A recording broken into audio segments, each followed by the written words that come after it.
and security agencies carrying out official duties. According to the statement, the Commissioner of Police has directed all area commanders, divisional police officers, and tactical team commanders across Plateau State to immediately commence enforcement of the ban. The command warned that anyone found violating the directive will be arrested and prosecuted in accordance with the law. It added that vehicles fitted with illegal sirens or those operating with covered number plates will be impounded. The Plateau State Universal Basic Education Board has pledged to sustain monitoring and evaluation of public primary schools to ensure government investment is maximally utilized. Chairman of the board, Sunday Amuna, stated this during an evaluation visit to Local Education Authority Primary School Charom in Ganawuri Chiefdom, Riom Local Government Area. Our correspondent has details. The random monitoring of public primary schools carried out by the management of the Plateau State Universal Basic Education Board and representative of Universal Basic Education Commission was to evaluate achievements and standards, learners' personal skill and participation, effectiveness of learning and teaching, curriculum, guidance and safety, as well as leadership and management effectiveness. Do you understand? We farm the basic education subsector in the state. The learners are the ultimate goal of whatever we're doing. Without them and without an impact, positive impact upon their lives, every effort is a waste. Earlier, Director Monitoring and Evaluation of the Board, Magun Thomas, noted that the exercise is critical in the sustenance of basic education in the state. Representative of traditional rulers, school-based management committee, teachers and parents in separate remarks lauded the giant strides of the present administration in repositioning the education sector.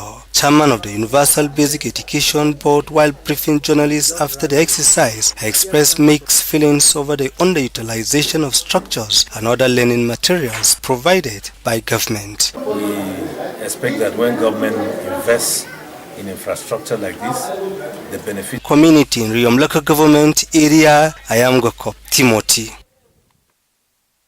The price of Irish potato has risen due to increased production costs, insecurity, inflation and supply disruptions.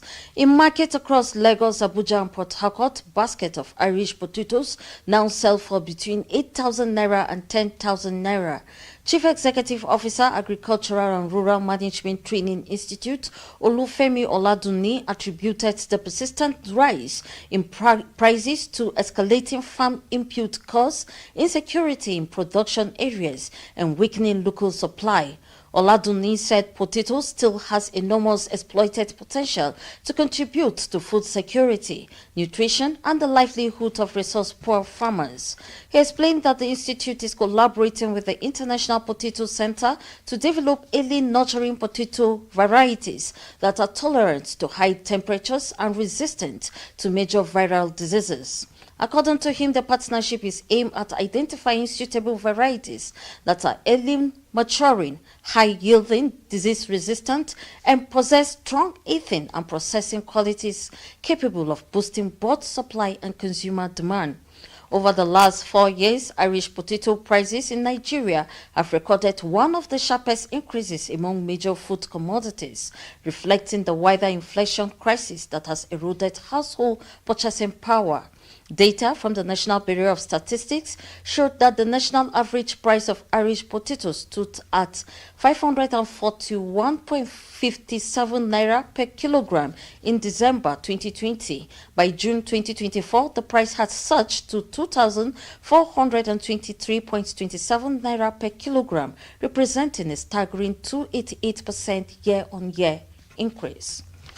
And on the foreign scene, at least 19 people have died after a magnitude 7.8 earthquake struck off the coast of Mindanao Island in the southern Philippines.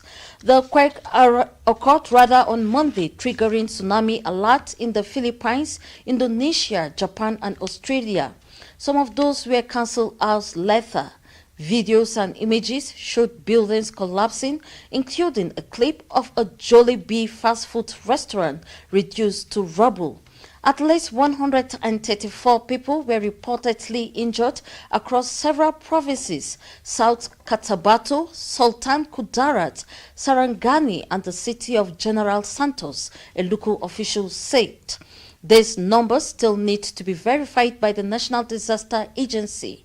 The official count from the agency, the National Disaster Risk Reduction and Management Council, typically comes about a day after the incident.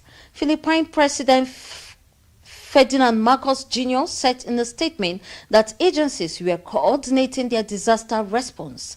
Marcos also ordered the suspension of classes in affected areas after the quake, which coincided with the first day of the school year in the Philippines. And that is it on News Track. Stay tuned for global news at 6:30 p.m. and news update at 10 p.m. But before then, do enjoy the rest of our programs and have a very wonderful afternoon. Thanks for watching.